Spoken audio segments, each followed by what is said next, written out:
எனக்கு கொஞ்சம் தண்ணி கொடுங்க, ரொம்ப தாகமா இருக்கு, எரியுது என்றான் சிறுவன். ஏய் நிறுத்து, நான் என்ன பண்றது? அங்க போய் எங்கேயாவது தண்ணி குடிப்போ. படிக்கிறது எங்க? நாங்க எங்க போய் வெளியே போய் தண்ணி குடிக்கிறது? நீங்களே சொல்லுங்க. உங்களை மாதிரி பசங்களுக்கு இந்த மாதிரி கிளாஸ்ல தண்ணி தரக்கூடாது. நீங்களும் அந்த தமிழை தொடக்கூடாது. என்னடா அந்த கொடுமை? அவன் குழந்தை தாகமாக இருக்கிறான், தண்ணி கொடுங்கள் என்றார் அந்த மனிதாபி மனம் உள்ள ஆசிரியர். ஆனா எந்த கிளாஸ்ல கொடுக்கறது? ஒரு தடவை சொன்னா உங்களுக்கெல்லாம் புரியாதா? பையனுக்கு தண்ணி கொடுங்க என்றார் அந்த ஆசிரியர் மீண்டும். அப்படின்னா சரி, இவனை பின்னாடி போக சொல்லுங்க. டேய் நீ பின்னாடி போ, கீழே இறங்கு, பாத்திரத்தை தொட்டாத என்றார் அந்த பள்ளி பணியாளர்.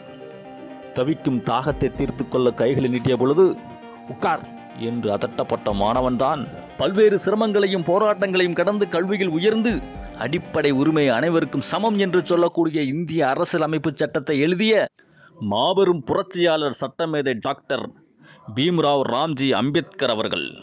அம்பேத்கருடைய கொள்கைகளையும் கோட்பாடுகளையும் நெஞ்சில் நிறுத்தி இந்திய நாட்டில் எளிய மக்களுக்காக பல்வேறு இயக்கங்களும் கட்சிகளும் போராடி வருகிறது.